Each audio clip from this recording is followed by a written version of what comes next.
back-to-back horror stories.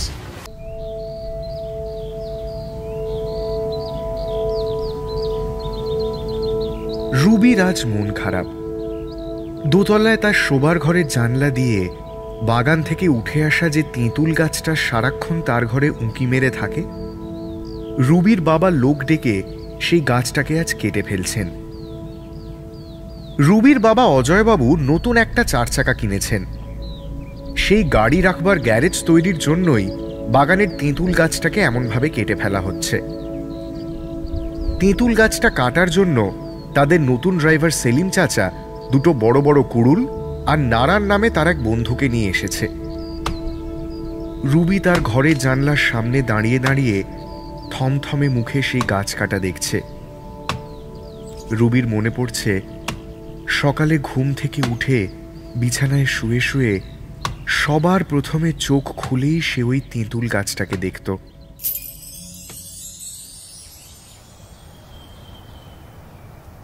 কয়েকটা নাম না জানা পাখি কিচিরমিচির করে আর একদল কাঠবেড়ালি গাছটার এ ডাল থেকে ও ডালে ছুটোছুটি করে রুবিকে যেন গুড মর্নিং বলতো।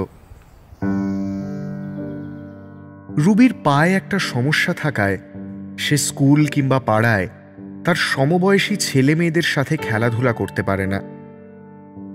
ফলে তার তেমন কোনো কাছের বন্ধু এতদিনেও সেভাবে তৈরি হয়নি।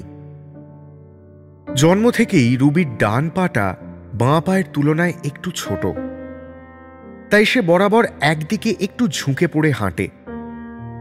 এই নিয়ে ছোট ছোট ছেলেমেয়েগুলো দেখা হলেই বিভিন্ন নামে খ্যাপায় তাকে। রুবির আগে এইসব নিয়ে মন খারাপ হতো ঠিকই, কিন্তু যবে থেকে সে এই তেঁতুল গাছটার সাথে বন্ধুত্ব পাতিয়েছে তবে থেকে তার আর একলা লাগে না।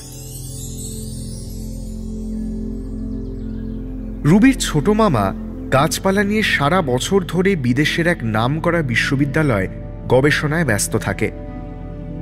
সেই ছোট মামা পুজোর সময় যখন দেশে বেড়াতে আসে তখন তার মুখেই রুবি শুনেছে যে গাছেদের যে শুধু প্রাণ আছে তাই নয়, গাছেরা মাটির গভীরে শিকড়ের সাহায্যে নিজেদের মধ্যে পৃথিবীর সমস্ত তথ্য আদান প্রদানের এক অকল্পনীয় জাল বিস্তার করে রেখেছে। ছোট মামার মতে গাছেদের যে শুধু নিজেদের অনুভূতি আছে তাই নয়, গাছেরা ইচ্ছে করলেই জীবজগতের অন্যান্য প্রাণীদের সাথে এক অদৃশ্য মাধ্যমে যোগাযোগ স্থাপন করতে পারে। স্কুল ছুটির পরে ঘরে ফিরে রুবির এতদিন প্রথম কাজ ছিল সারাদিন যা যা ঘটল সেই সব কিছু তেঁতুল গাছটার কাছে পুঙ্খানুপুঙ্খভাবে বর্ণনা করা। রাতে সে যখন ঘুমিয়ে থাকে, এই গতকাল পর্যন্ত স্বপ্নের ভেতরে মাঝে মাঝেই রুবি স্পষ্ট দেখতে পেত তেঁতুল গাছের ডালপালাগুলো জানলা দিয়ে ধীরে ধীরে ঘরের ভেতর ঢুকে আসছে, আর তার ছোট ছোট পাতাগুলো দিয়ে গাছটা রুবির মাথায় যেন হাত বুলিয়ে দিচ্ছে। এবং আশ্চর্যের যে প্রতিদিন ভোরবেলা রুবি দেখত কিছু তেঁতুল গাছের পাতা তার বিছানায় বালিশের পাশে পড়ে আছে।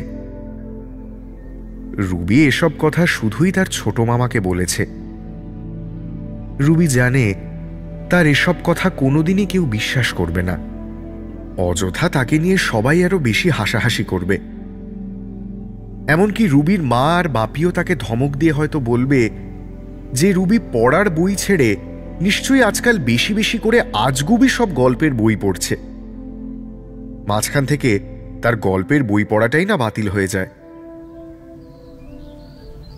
ছোট মামা সবকিছু শুনে গম্ভীর মুখে কিছুক্ষণ তেঁতুল গাছটার দিকে চেয়ে থেকে বলেছিল, বুঝলি রুবি, মাঝে মাঝে আমার মনে হয় এলিয়েনরা কখনোই আলাদা কোনো গ্রহ থেকে কোনোদিন আসবে না, কারণ ওরা বরাবর আমাদের আশেপাশেই আছে, গাছ হয়ে।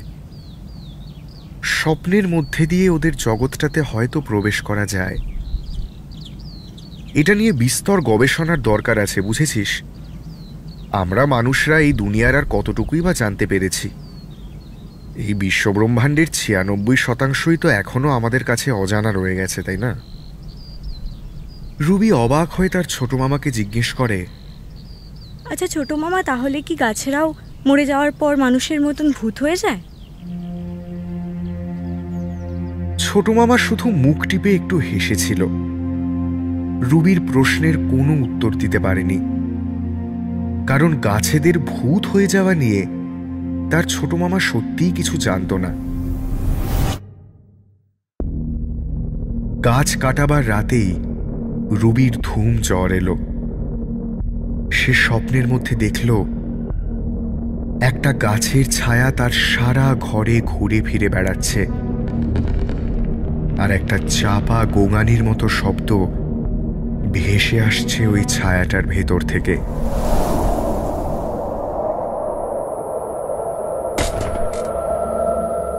হঠাৎ জানলা দিয়ে আসা এক দমকা হাওয়ায় রুবির ঘুম ভেঙে গেল। রুবি ঘুম ভেঙে উঠে দেখল, আশ্চর্য, তার জ্বর আর নেই এবং সারা গা ঘেমে বিছানা বালিশ সব প্রায় ভিজে উঠেছে। প্রচণ্ড জল তেষ্টা পেল তার, কিন্তু বিছানার পাশে টেবিলে জলের বোতলে জল শেষ। এত রাতে মাকে আর ডাকতে ইচ্ছে করল না রুবির। সে দুর্বল শরীরে খোঁড়াতে খোঁড়াতে ঘরের বাইরে এসে দেখল তার বাবা দরজার সামনে গম্ভীর মুখে জলের বোতল নিয়ে চুপচাপ দাঁড়িয়ে আছেন।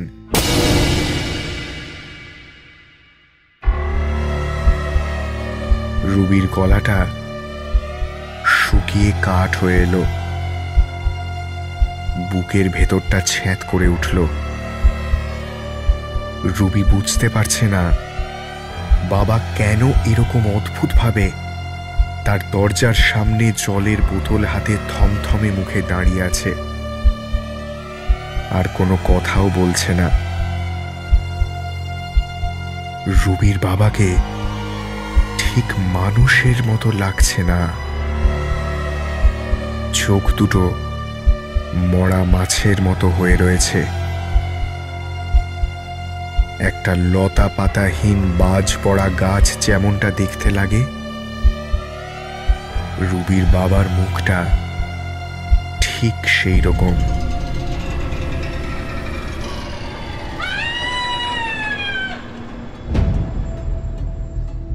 এমন সময় নিচে বাবার ঘর থেকে মায়ের আর্তনাদ ভেসে এলো। রুবি ধড়মড় করে বিছানায় উঠে বসে বুঝতে পারল সে এতক্ষণ একটা আজগুবির স্বপ্ন দেখছিল মাত্র। কিন্তু নিচে বাবার ঘর থেকে মায়ের এমন চিৎকার কেন ভেসে এলো রুবি কিছুই বুঝে উঠতে পারল না।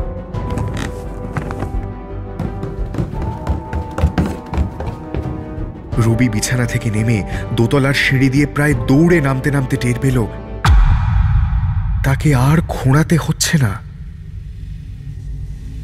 রুবি বুঝতে পারছে তার ডান পাটা আর আগের মতো ছোট নেই, সেটা তার বাঁ পায়ের সমান হয়ে গেছে। এতদিন ধরে একরকমের একটা অভ্যেস, রুবি তাই হঠাৎ টাল সামলাতে না পেরে সিঁড়ি দিয়ে গড়িয়ে পড়ল। কিন্তু কয়েক সেকেন্ডের মধ্যেই সে উঠে দাঁড়ালো আর বাবার ঘরের সামনে গিয়ে যে দৃশ্য রুবি দেখল তাতে তার হাড় হিম হয়ে গেল। রুবি দেখল তার বাবা বিছানার পাশে মরা গাছের মতো স্থির হয়ে দাঁড়িয়ে আছে, ঠিক যেমনটি সে স্বপ্নে দেখেছিল, এবং তার চোখ দিয়ে অবিরাম জলের ধারা বইছে। আর তার মা ভয় পাগলের মতো চিৎকার করে চলেছে। রুবি আরো দেখতে পেল একটা গাছের ছায়া সেই ঘরের জানলার সামনেটায় অবিকল একজন মানুষের মতো হেঁটে চলে বেড়াচ্ছে। রুবি নিজের ডান পাটা তার মায়ের দিকে বাড়িয়ে ধরল। এবার রুবির মা অবাক হয়ে দেখল রুবির ডান পাটায় আগের মতো কোনো বিকৃতি আর নেই, বরং সেই জায়গা থেকে বেরিয়ে এসেছে 2-4টে কচি তেঁতুল গাছের পাতা। তো করে কয়েকটা ট্রাক চলে যাচ্ছে শুধু। সেলিম ও ট্যাক্সি থেকে প্যাসেঞ্জার নামিয়ে এখন বাইপাসে উঠে এসছে। ও ঘড়ি দেখল, 12টা বাজতে যায়। আর একটাই ট্রিপ করবে, তারপর বাড়ি। ও ফুটপাথের ধারে নিজের গাড়িটা দাঁড় করালো।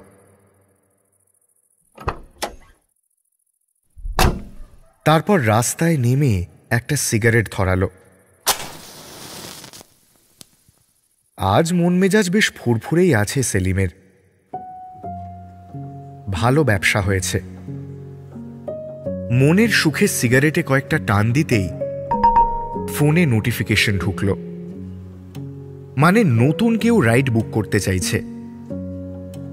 এক্ষুনি বুকিং অ্যাকসেপ্ট করার কোনো ইচ্ছে ছিল না সেলিমের, কিন্তু টাকার অঙ্কটা অনেকটা।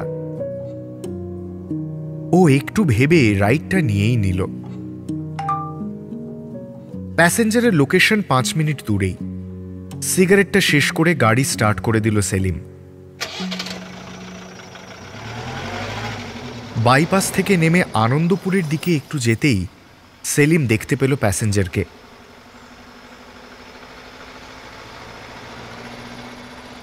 এখন ফেব্রুয়ারির শেষ, শীত প্রায় নেই বললেই চলে, কিন্তু তবু লোকটা একটা লং কোট আর মাথায় কালো উলের টুপি পরে আছে।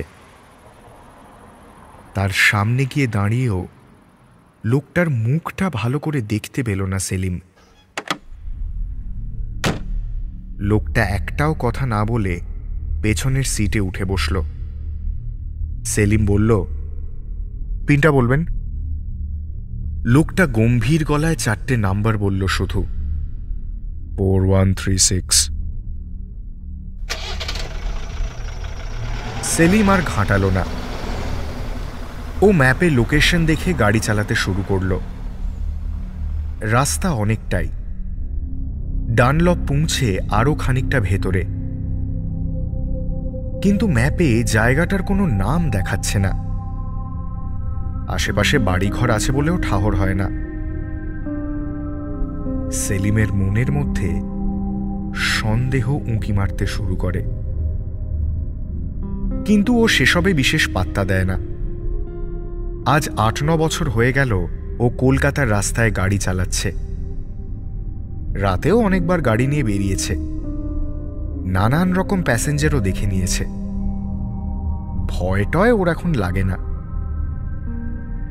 কিন্তু এই ভদ্রলোক গাড়িতে বসার পর থেকেই ওর ভেতরে অস্বস্তিটা কেমন বেড়ে চলেছে।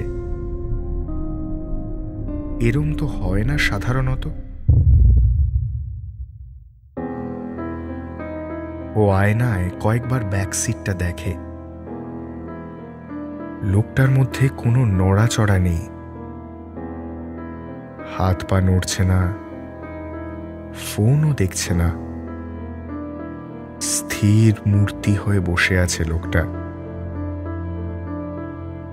এমনিতে সেলিম প্যাসেঞ্জারদের সাথে বিশেষ কথাবার্তা বলে না, কিন্তু আজ অস্বস্তি কাটাতেই ও জিজ্ঞেস করল, আপনি কি ওদিকেই থাকেন? কোনো উত্তর নেই। সেলিম আবার বলল, বেশি কথা বলেন না বোধহয় আপনি। লোকটা তবু চুপ। সেলিমের এবার একটু রাগই হলো। এত অভদ্রতা কেন লোকটার? ও আর কথা বাড়ালো না, শক্ত হাতে স্টিয়ারিং ধরে রইল। বেশ খানিক পরে ডানলপ পেরিয়ে গাড়িটা বাঁদিকে ঢোকালো সেলিম। এখানে বিশেষ বাড়িঘর নেই। গাড়ি যত যাচ্ছে ততই আরো কমে আসছে বাড়ির সংখ্যা। আর সেলিমের অস্বস্তিটা এবার বদলে গেছে ভয়। একটা অজানা আশঙ্কা ওকে পেয়ে বসছে যেন। কোনো মতে হাত স্টেডি করে স্টিয়ারিং ধরে থাকে সেলিম।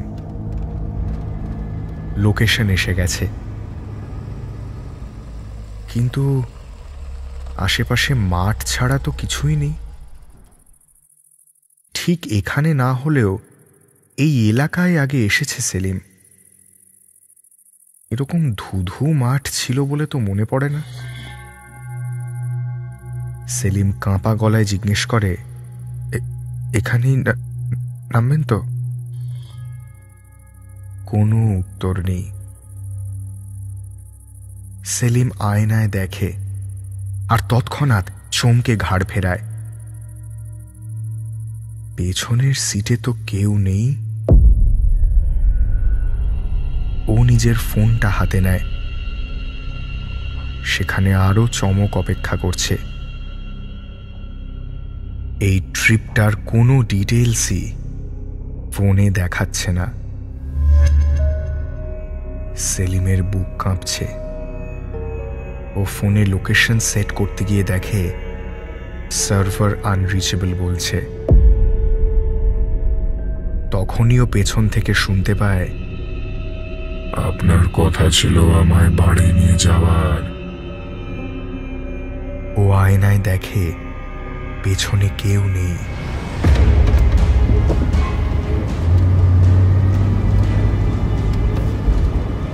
সেলিম আর কিছুই ভাবতে পারে না। গিয়ার চেঞ্জ করে ও অ্যাক্সিলারেটরে চাপ দেয়। এমন সময় ফোনের যান্ত্রিক আওয়াজ ইংরেজিতে বলে ওঠে, নিউ ডেস্টিনেশন সেট। কোন নিউ ডেস্টিনেশন? ও তো কোনো ডেস্টিনেশন দেয়নি। এমনি এমনি কিভাবে লোকেশন দেখাচ্ছে ওকে? ফোনের ম্যাপে নতুন রাস্তা ফুটে ওঠে, আর সেদিকে তাকিয়ে চমকে ওঠে সে।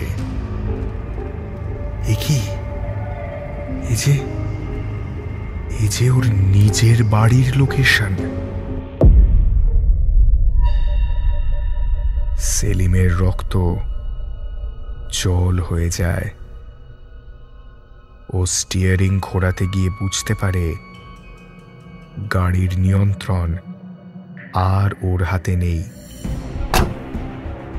একটা শব্দ সেলিমের কানে আসে। গাড়ির সবকটা দরজা বন্ধ হয়ে গেছে। গাড়ি নিজেই চলতে থাকে। শহরের ভেতর দিয়ে ওর বাড়ির দিকে এগিয়ে যাচ্ছে গাড়ি। কিন্তু কেন এসব হচ্ছে? দিশেহারা লাগে সেলিমের। কে এই লোকটা যে ওর বাড়িতে ওকেই নিয়ে যাচ্ছে? ওর বাড়িতে কি দরকার? কিন্তু পরক্ষণেই একটা কথা মনে পড়ে যায় সেলিমের। আজ থেকে ৮-৯ বছর আগের কথা। ও তখন একজন উকিলের প্রাইভেট গাড়ির ড্রাইভার ছিল। এই আনন্দপুরের কাছেই রাত্রিবেলা একটা লোককে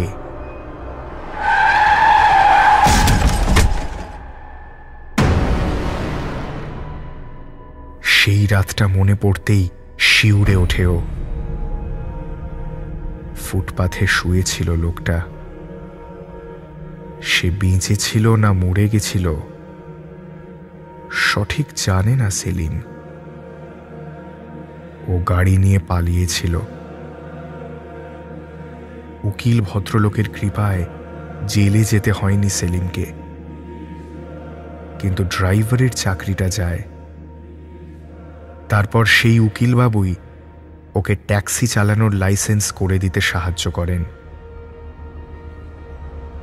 সেলিম বিস্ফারিত চোখে ম্যাপের দিকে তাকায়। ওর বাড়ি প্রায় চলেই এসেছে।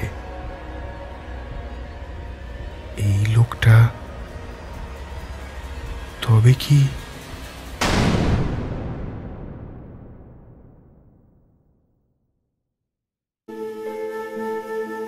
দিদার বাড়িটা সবসময় ভীষণ পছন্দ ছিল জয়িতার।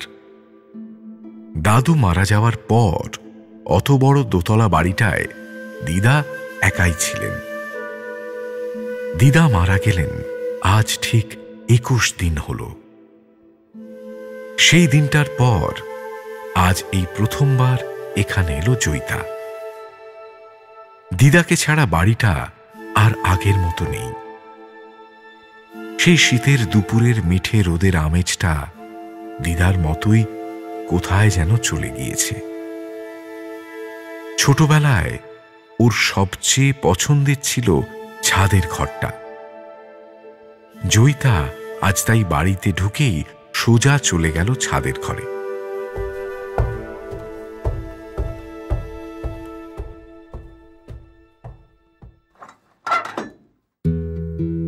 ছিটকিনিটা খুলতেই এক রাশ গন্ধ ভেসে এলো জয়িতার নাকে। তার সাথে ছেলেবেলার অনেক স্মৃতি। হাত দিয়ে মাকড়সার জাল সরিয়ে ঘরে ঢুকল। এক রাশ ডাঁই করে রাখা অপ্রয়োজনীয় জিনিস ধুলোর চাদরে ঢেকে গেছে। তার মধ্যেই জয়িতা খেয়াল করল কিসে একটা আলো পুড়ে ঝকমক করছে। জয়িতা এগিয়ে গেল সেদিকে। সেটা একটা আয়না, ফ্রেমটা রূপোর, তাতে অনেক রকম ডিজাইন করা। আয়নাটা সাইজে এমন কিছু বড় নয়, কাঁচের উপর জমাট বাঁধা ধুলো। জয়িতা নিজের রুমাল দিয়ে ধুলোটা মুছে ফেলল। ওর মুখটা আয়নায় ফুটে উঠলে নিজেকেই দেখে কেমন অদ্ভুত লাগলো জয়িতার। ও ধীরে ধীরে মাথাটা একদিকে কাত করল। অজান্তেই মুখে একটা হাসি ফুটে উঠল ওর। জয়িতার চোখগুলো এতই মায়াবী, আর সে চোখে যেন জাদু আছে। নিজেকে এভাবে এতক্ষণ ধরে আগে কখনো দেখেনি জয়িতা। তাকিয়ে থাকতে থাকতে ও বুঝতে পারল আয়নার মুখটা বদলে যেতে শুরু করেছে। ওর চুল একেবারে কমে গেছে, প্রায় টাক পড়েছে মনে হচ্ছে। ওর চোয়াল যেন তীক্ষ্ণ হয়ে উঠছে। ওর চোখের কোলে কালি জমতে শুরু করেছে। জয়িতা একবার চোখের পলক ফেলে, কিন্তু আয়নার জয়িতার চোখের পাতা নড়ে না। এবার জয়িতার প্রচন্ড অস্বস্তি হয়। ও তাড়াতাড়ি আয়নাটা সেই ঘরেই রেখে দিয়ে বেরিয়ে আসে।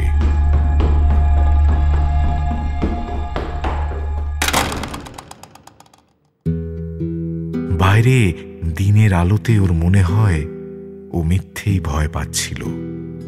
ঘরটায় আলো খুব কম, তাই হয়তো ভুল দেখেছে। জয়িতা বিষয়টা ভুলে যাওয়ার চেষ্টা করে। সেদিন রাতে ওর ঘুম আসে না। যখনই ঘুমোতে যায় মাথার মধ্যে ফিরে আসে দুপুরে আয়নায় দেখা সেই মুখটা। সেটা কি তার মুখ? কিন্তু ওই বিশ্রী মুখটা ওকে ঘুমোতে দিচ্ছে না কেন? এইসব ভাবতে ভাবতে অনেকক্ষণ বিছানায় এপাশ ওপাশ করে, তারপর ঘুমিয়ে পড়ে। পরের দিন ও আর কাজে যেতে পারে না। তার বদলে সোজা চলে যায় ছাদের সেই ঘরটায়। দরজার সামনে দাঁড়িয়ে ও বুঝতে পারে বুকের ভেতর ধুকপুক করছে। ওর মনে হয় সেখান থেকে এক্ষুনি চলে যাওয়া উচিত, কিন্তু সেই ঘরটার একটা প্রচন্ড টান ওকে যেতে দিচ্ছে না। ও ঘরে ঢুকে আয়নাটা হাতে নেয়। আজ তাতে একটুও ধুলো নেই। আয়নাটা হাতে নিয়ে রূপোর কারুকার্যের ওপর হাত বোলায়। এবার ও নিজের প্রতিচ্ছবি দেখতে পায় আয়নায়। প্রথমে যে মুখটা একেবারে ওর মতোই দেখতে লাগে, ধীরে ধীরে সেটাই বদলে যেতে থাকে। জয়িতার চোখে একটা পলক পড়তেই আবার বদলে যায় আয়নার মুখটা। তার চামড়া যেন ফ্যাকাশে হয়ে গেছে, তার চোখের মনির রঙও কেমন যেন ছাইয়ের মতো, যেন সেই চোখ মুখ থেকে সমস্ত প্রাণ কেউ কেড়ে নিয়েছে। আজ আর জয়িতার অস্বস্তি হচ্ছে না।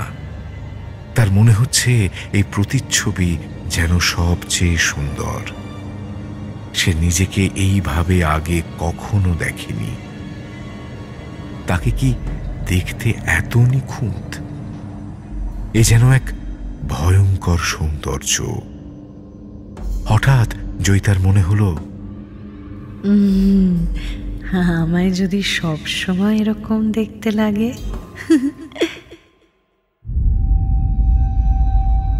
তার পরের কয়েকদিন সেই আয়নার চিন্তা থেকে জয়িতা আর বেরোতেই পারে না। তার কাজকর্ম সব বন্ধ হয়েছে। ও শুধু ভাবে নিজেকে কিভাবে সেই আয়নায় দেখা মুখটার মতো করে তোলা যায়। ও প্রতিদিন যায় ওর দিদার বাড়ির ছাদের ঘরে। সেখানে আয়নায় বারবার দেখে নিজেকে। কখনো সে দেখে তার ঠোঁট রক্তশূন্য, গাল ভেঙে গেছে, আবার কখনো দেখে চোখ বসে গেছে, চামড়া কুঁচকে গেছে। জয়িতা সেই আয়নায় দেখা প্রতিচ্ছবির মতো করে সাজতে শুরু করে। চোখের নিচে গাঢ় কাজল লাগায়, ঠোঁটে মোটা করে লাল রঙের লিপস্টিক পরে, কিন্তু কিছুতেই যেন জয়িতার শান্তি হয় না। ও যতই চেষ্টা করুক আয়নার মতো হয় না কিছুতেই। জয়িতা তখন যেভাবেই হোক নিজেকে ওই প্রতিচ্ছবির মতো করে তুলতে ব্যস্ত। ও নিজের মাথার চুল কামিয়ে ফেলে, খাওয়া দাওয়া একেবারে বন্ধ করে দেয়। ওর গাল এবার ভেঙে যেতে শুরু করে, চোয়াল তীক্ষ্ণ হয়ে ওঠে, চোখ বসে যায়, তার কোলে কালি জমে। এইবার ওর মনে হয় ওকে অনেকটা আয়নায় দেখা প্রতিচ্ছবির মতো দেখতে লাগছে। একদিন ও ছাদের ঘরে গিয়ে আয়নাটা হাতে নেয়। ওর প্রতিচ্ছবিও ওর দিকে শূন্য দৃষ্টিতে তাকায়। এইবার জয়িতার মুখে অল্প একটা হাসি ফুটে ওঠে। হ্যাঁ, একরকম হয়েছে বটে, কিন্তু এ কি? প্রতিচ্ছবিটা যেন আরো বেশি হাসছে। এবার আয়না থেকে বেরিয়ে আসতে শুরু করে সেই বীভৎস মুখটা। একেবারে ওর মুখের সামনে চলে আসে। তার নিঃশ্বাস জয়িতার গায়ে লাগে। সেই মুখটা বলে,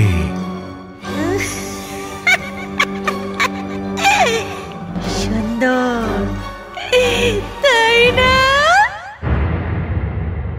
জয়িতা পালাতে চেষ্টা করে, কিন্তু সেই মুখটা বলে ওঠে, জয়িতা, পালাবে কার থেকে জয়িতা? নিজের থেকে পালাবে। জয়িতার প্রাণহীন দেহটা লুটিয়ে পড়ে মাটিতে। আজ বছর 8 হয়ে গেল ডিটেকটিভ মনোময় তান্ত্রিক ফুলকেতু গ্রাম ছেড়েছে। সাথে আছে তার একমাত্র পোষ্য বিড়াল বিরূপাক্ষ আর ছোটবেলার বন্ধু লালু মালের ভূত।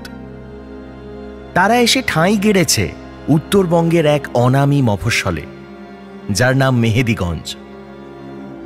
মেহেদিগঞ্জের একেবারে প্রান্তে এক বিরাট বড় ঝিল। সেই সাইমন ঝিলের পাশের বাঁশবনখানায় একটা ছোট্ট কুটির গড়ে আজ প্রায় বছর 7 হলো মনোময় ওরফে মনা মণ্ডল মোটামুটিভাবে বেশ ভালোই আছে। ফুলকেতু গ্রাম ছাড়ার পর বেশ কয়েক মাস এই শহর ওই গ্রাম ঘুরতে ঘুরতে শেষে যখন এখানে এসে ডিটেকটিভ মনোময় তান্ত্রিক পৌঁছালো, মফস্বলটা বড় ভালো লেগে গেল তার। ছিমছাম ও নির্জন এলাকা এই মেহেদিগঞ্জ। অনেক বছর আগে সাইমন নামে এক ইংরেজ সাহেবের বাগান বাড়ি ছিল এখানে।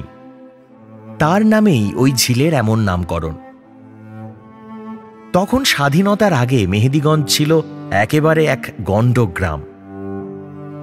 একদিন গ্রামবাসীরা ভোরবেলা উঠে দেখল সাইমন সাহেবের আধপাগল বউ তার ছোট্ট ছোট্ট 3টে ছেলে মেয়েকে কোনো এক অজ্ঞাত কারণে এই ঝিলের জলে ডুবিয়ে মেরে ফেলে নিজেদের কুঠি বাড়িখানায় আগুন ধরিয়ে দিয়েছেন। সেই আগুন থেকে সাইমন সাহেব কোনো মতে রক্ষা পেলেও তার আধপাগল বউ আর সেই কুঠি বাড়ি সবার সামনে পুড়ে ছাই হয়ে যায়। পড়ে থাকে শুধু কুঠি বাড়ির ধ্বংসাবশেষ। অনেক থানা পুলিশ হলো, কিন্তু কারণ কিছুই জানা গেল না। কিছুদিনের মধ্যেই সব ছেড়ে ছুড়ে সাইমন সাহেব চিরতরে এই দেশ ছেড়ে নিজের দেশ ইংল্যান্ডে চলে গেলেন। সেই সময় থেকেই সন্ধে নামলেই এলাকার বাসিন্দারা ওই ঝিলের আশেপাশে 3টে ছোট ছোট সাদা রঙের ছেলে মেয়েকে খেলে বেড়াতে দেখেন। আর পুরো বাড়ির ভেতর থেকে ভোর রাতে এক মহিলার আর্তচিৎকার ভেসে আসতে শোনা যায়, যা প্রথমবারের জন্য শুনলে এই 150 বছর পরেও নতুন কারুর পিলে চমকে উঠবে। এই রকম একটা জায়গায় এক অচেনা ভিনদেশী সাধু এসে যখন থাকা শুরু করল, গঞ্জের লোকজন তেমন কিছু আপত্তি করল না। কারণ এই ঝিল, বাঁশবন আর পোড়া কুঠি বাড়ি সবই আসলে ছিল সেই সাইমন সাহেবের। তাছাড়া ভূতের ভয়ে দিনের বেলাতেও সচরাচর ওই দিকটায় এত বছর পরেও কেউ তেমন সাহস পেত না যেতে। প্রথম কয়েক মাসের মধ্যেই মনোময় বাঁশবনের ভিতর ধীরে ধীরে একটা বাসযোগ্য কুটির বানিয়ে ফেলল। সারা দিনটা কুটিরের মাঝে লোকচক্ষুর আড়ালে ধ্যান আর জপ তপে কাটিয়ে দিয়ে প্রতি রাতে ঝিলে ডুব দিয়ে জ্যান্ত মাছ তুলে আনত। আঁশ শুদ্ধ সেটা পোড়াত আর বিরূপাক্ষকে সেটাই খেতে দিত। তারপর শুরু হতো লালু মালের ভূতের সাথে মনোময়ের প্রবল ঝগড়া। কারণ সারাদিন যখন মনোময় ধ্যানে মগ্ন থাকে, তখন লালু মালের ভূত মেহেদিগঞ্জের বাড়ি বাড়ি ঘুরে বাচ্চাদের নাকি ভয় দেখিয়ে বেড়ায়। মনোময়ের কথায় স্থানীয় বাসিন্দারা তাদের এই নতুন এলাকায় হঠাৎ করে থাকা নিয়ে যখন কোনোভাবে অসুবিধে করছে না, তখন লালুর এই সব বাচ্চামো সে মোটেই বরদাস্ত করবে না। এবার থেকে সে ঠিক লালুকে একটা কৌটোতে বন্ধ করে রাখবেই রাখবে। অন্যদিকে লালুর বক্তব্য, মনোময় তো সারাদিন ধ্যান করেই কাটিয়ে দেয়, সে তো আর জানে না ঝিলের ধারে 3টে ফিরেঙ্গি বাচ্চার ভূত তাকে এই বাঁশবনে তিষ্ঠতে দেয় না। বলে কিনা এসব তাদের এলাকা। তাই বেচারা লালু মাল সারা দিন জুড়ে গঞ্জের বিভিন্ন বাড়িতে পালিয়ে পালিয়ে বেড়ায়। মনোময় বন্ধুর কথায় অত পাত্তা দেয় না। কিন্তু একদিন সকালে উঠে মনোময় বুঝল ব্যাপার ভীষণ গুরুতর। মেহেদিগঞ্জের মানুষজন পুলিশ নিয়ে তার কুটিরের সামনে এসে হাজির। কাল বিকেল থেকে এলাকার 2টি বাচ্চা ছেলে নাকি রীতিমতো উধাও। তাদের সঙ্গীরা মিলে নাকি বাজি ধরেছিল কার কার সাহস আছে যে ঝিলের ধারের ওই পোড়ো বাড়িতে ঢুকতে পারবে। যে 2জন কুঠি বাড়ির ভিতরে ঢুকেছিল তারা আর ফিরে আসেনি। পুলিশ ভোর রাতে সারা পোড়ো বাড়ি তল্লাশি করেও কিচ্ছুটি পায়নি। স্থানীয়রা বলছে অনেক বছর আগেও নাকি কয়েকজন ছেলে ছোকরা ওই বাড়ির ভিতর ঢুকেছিল, তাদেরকেও নাকি কোনোদিন খুঁজে পাওয়া যায়নি। কিন্তু পুলিশ অফিসার মঞ্জু মাইতির সন্দেহ এ নিশ্চয়ই এক আগন্তুক সাধু বাবার কাজ। তন্ত্র সাধনার জন্য মনোময় নাকি বাচ্চা দুটোকে অপহরণ করে নরবলি দিয়েছে। মনোময় বুঝল অবস্থা যে কোনো মুহূর্তে তার হাতের নাগালের বাইরে বেরিয়ে যেতে পারে।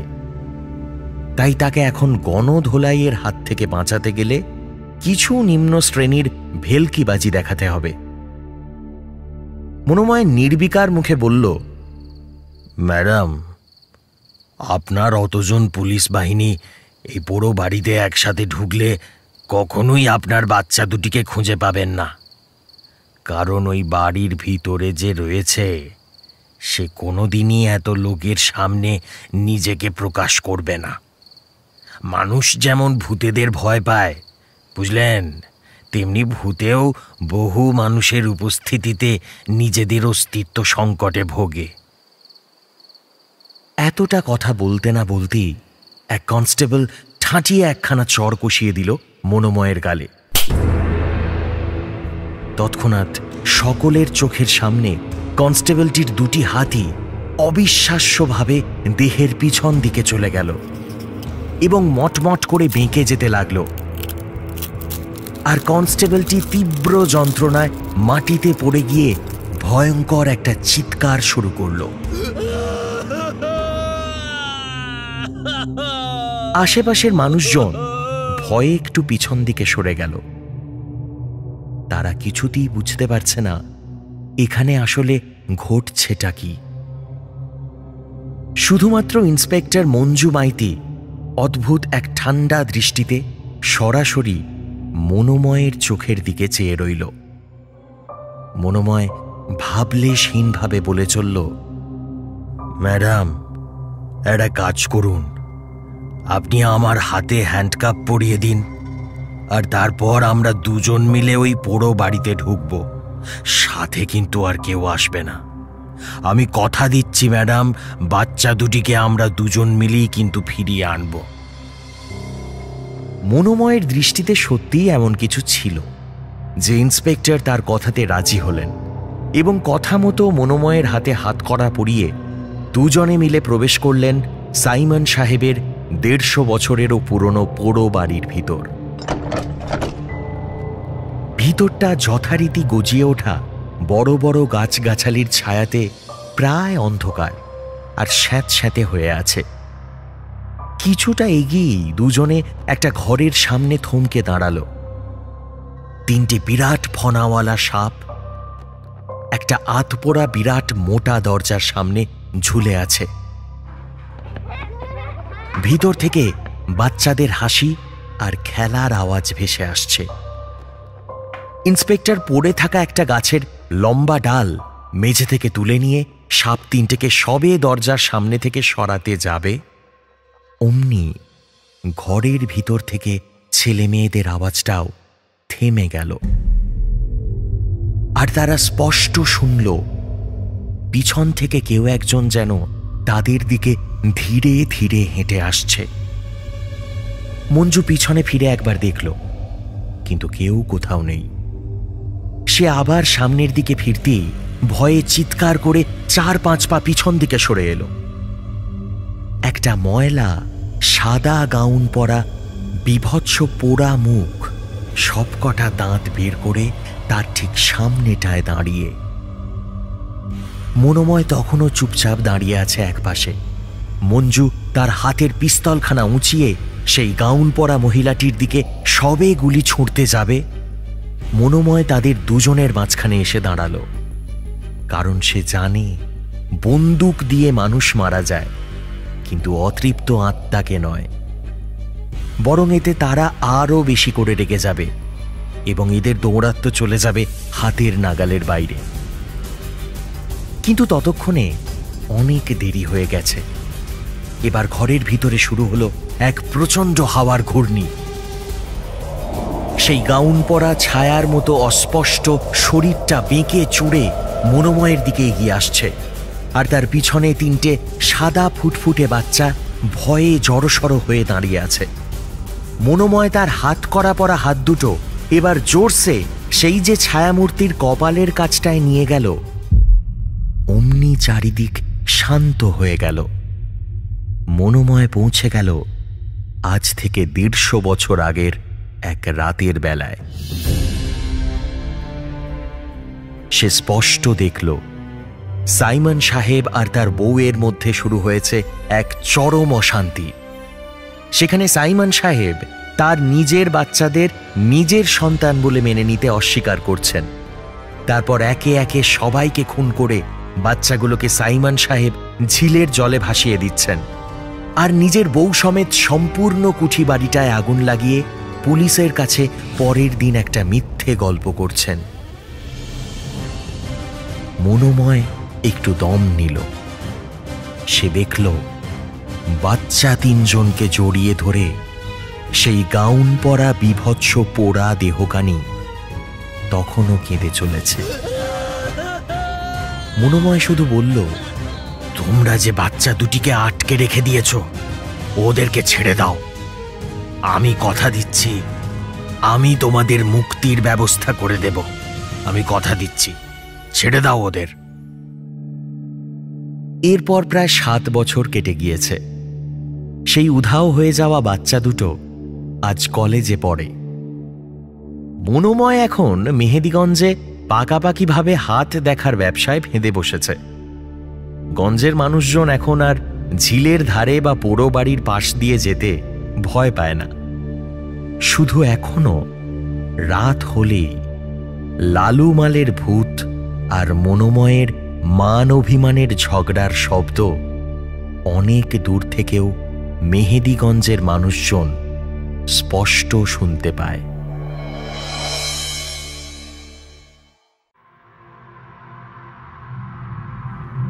চলন্ত ট্রেন থেকে নামতে গিয়ে যে হুমড়ি খেয়ে পড়লে অমন বেকায়দায়, পাটা তো ট্রেন আর প্ল্যাটফর্মের ফাঁকে আটকে গেল। আত্মাটুকুই খাঁচা ছাড়িয়ে উঠে এসেছে। শরীর যে নেই বাবা। মদ্যপান, ধূমপান ও মাদক সেবন স্বাস্থ্যের পক্ষে ক্ষতিকর। অনন্তর অফিস থেকে ফিরতে মাঝে মধ্যে বেশ রাত হয়। হরিপাল স্টেশন চত্বরে তখন না থাকে বাস, না থাকে ট্রেকার। দৈবাত যদি ভাগ্য সহায় থাকে রিক্সা পাওয়া যায়। সেই রিক্সা তখন সামান্য বেশি ভাড়া নিলেও গায়ে লাগে না। অনন্ত অনেকবারই ভেবেছে এই রোজকার যাতায়াতের ঝঞ্ঝাট ছেড়ে দেবে। অফিসের কাছে পিঠে চলনসই 1 কামরার ফ্ল্যাট নিয়ে গোটা সপ্তাহটা ওখানে থাকবে, আর শনি রবিবার ফিরে আসবে। কিন্তু অনন্ত পারেনি। এই গ্রাম, মেঠো পথ, ধান ক্ষেতের সঙ্গে দেখা না হলে যেন ডুকরে কেঁদে ওঠে ওর মন। কোনো না কোনো পুরনো মানুষের সাথে রোজ দেখা না হলে অনন্তর নিজেকে অস্তিত্বহীন মনে হয়। তাই অনন্তর শহর যাপন আর হয়ে ওঠে না। কাজের চাপ আর অন্য গোলার্ধের ক্লায়েন্ট সামলে শেষ ট্রেনে হলেও বাড়ি ফেরে অনন্ত। রিক্সা পেলে রিক্সায়, না পেলে হেঁটেই। বছর ফুরিয়ে যাচ্ছে, ইয়ার এন্ডিং প্রেশার মারাত্মক, তাই গোটা সপ্তাহটাই ফিরতে দেরি হচ্ছে। কিন্তু একদিনও হেঁটে ফিরতে হয়নি এ সপ্তাহে। এই যেমন সোমবার রাতের কথা।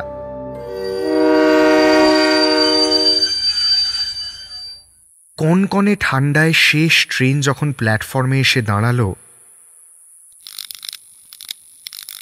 আলোগুলো যেন কাঁপছে। ভিখারি কিংবা মাতালের অবধি দেখা নেই ত্রিসীমানায়। লাগোয়া বাসস্ট্যান্ডটাও ফাঁকা। কয়েকটা রিক্সা দাঁড়িয়ে থাকলেও রিক্সাওয়ালা নেই। হাঁটবে বলে রাস্তায় নেমে কয়েক পা এগোতেই দেখল রিক্সা চালিয়ে নিমাই কাকা আসছে। ব্যাস, আর কি, চড়ে বসল রিক্সায়। নিমাই কাকার সাথে অনন্তর তো আর আজকের পরিচয় নয়। সেই কোন ছোটবেলায় অনন্ত স্কুলে যেত নিমাই কাকার রিক্সাতেই। নিমাই কাকা স্কুলের বাইরে রিক্সা দাঁড় করিয়ে একেবারে ক্লাসরুমের বেঞ্চিতে বসিয়ে দিয়ে আসত। জীবনের প্রথম সাইকেলটা হাতে পাওয়ার আগে এই ব্যবস্থাই বজায় ছিল অনন্তর জীবনে।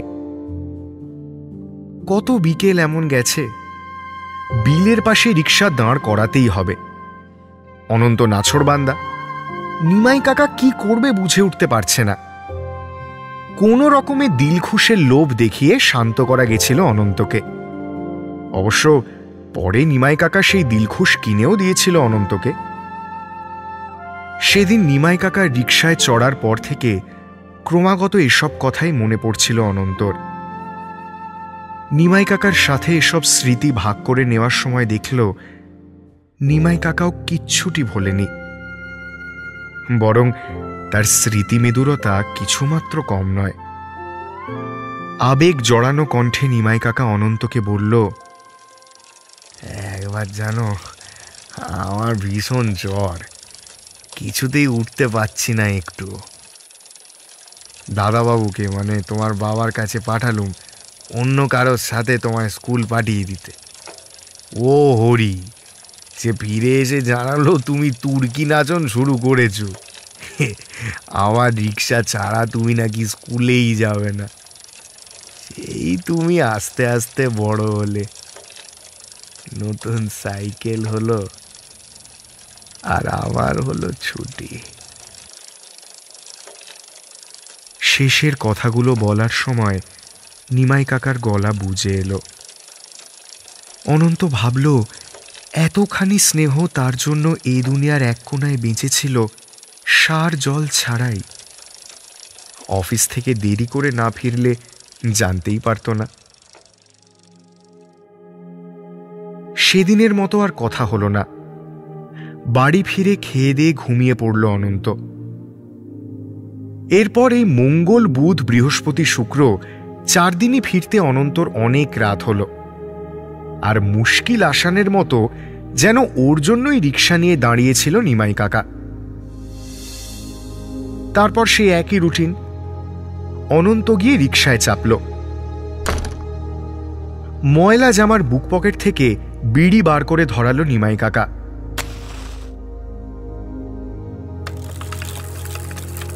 প্যাডেলে চাপ দেওয়ার সঙ্গে সঙ্গেই রিক্সা গড়াতে শুরু করল।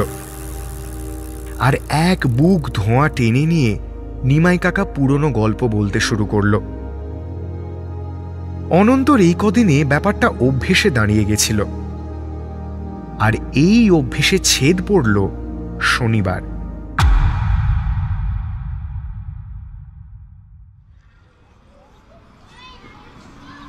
অনন্তর অফিস ছুটি। বিকেলের দিকে স্কুল মাঠের পাশের চায়ের দোকানে গিয়ে বসল। কয়েকজন পুরনো বন্ধু ছুটির দিনে এখনো আড্ডা দিতে আসে। অনন্তর মতো 1-2জন শহরে চাকরি করে, কেউ বা অন্য গ্রামের স্কুল মাস্টার, আর সমীরের এ গ্রামে ফাস্টফুডের দোকান। প্রত্যেকেই প্রত্যেকের জীবনের হাল হাকিকত জানায়, সমীরের থেকে টুকটাক গ্রামের খবর জানতে পারে। নস্টালজিয়া থেকে পরনিন্দা, পরচর্চা সব মিলিয়ে প্রতিটা ছুটির বিকেল জমজমাট হয়ে ওঠে।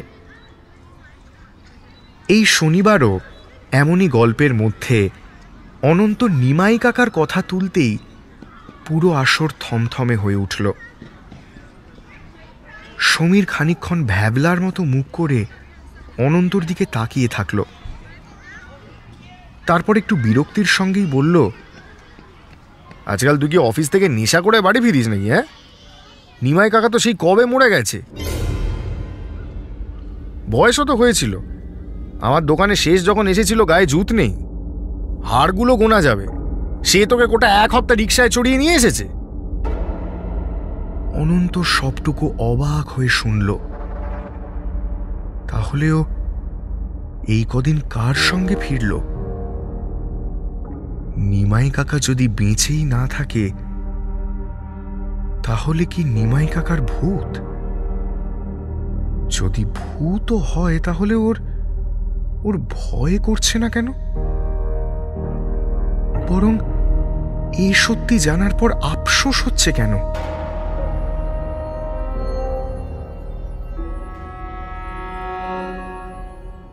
আর কি কোনোদিন নিমাই কাকা আসবে না? এই সত্যিটা জানার আগে অবধি যে নিমাই কাকা দিব্যি মেচে বর্তে ছিল ওর বাল্য স্মৃতিটুকু নিয়ে, কি প্রয়োজন ছিল সেই নির্বিবাদ ভ্রমখানা খুন করার? শনি রবি দুটো দিনই মন মেজাজ বিগড়েছিল অনন্তর। সোমবার অফিস থেকে ফিরতে রাত হলো। হরিপাল স্টেশনে ট্রেন ঢোকার পর ফের ছেড়ে দিয়েছে। অন্যমনস্ক ছিল বলে অনন্ত খেয়াল করেনি। চলন্ত ট্রেন থেকে কোনো রকমে নামতে গিয়ে হুমড়ি খেয়ে পড়ল অনন্ত।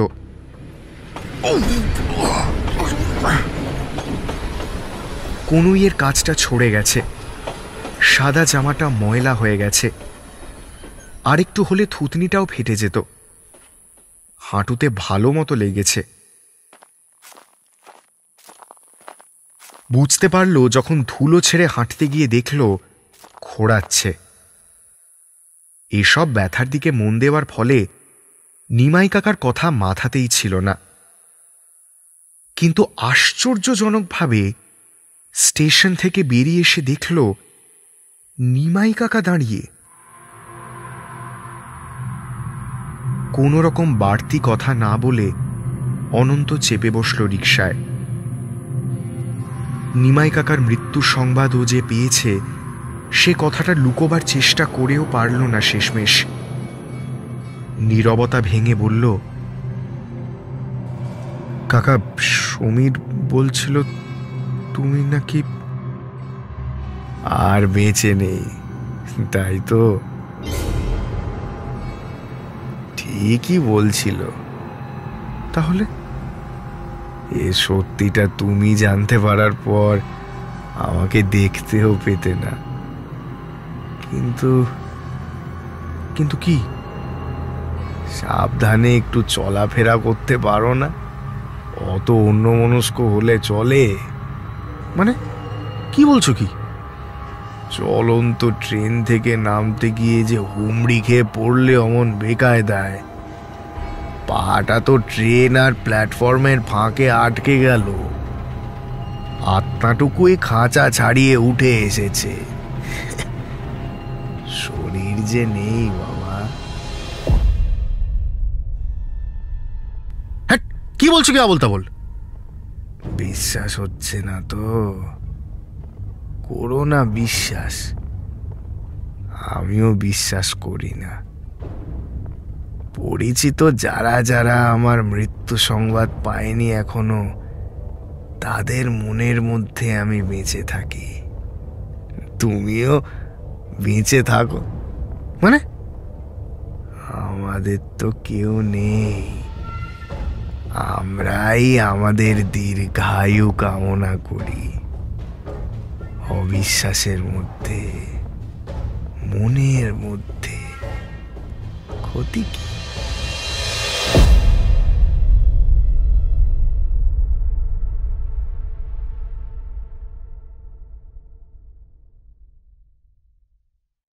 হারহিম হরর আপনারা শুনতে পারেন এক্সক্লুসিভলি মির্চি বাংলার ইউটিউব চ্যানেল এবং গানা অ্যাপে।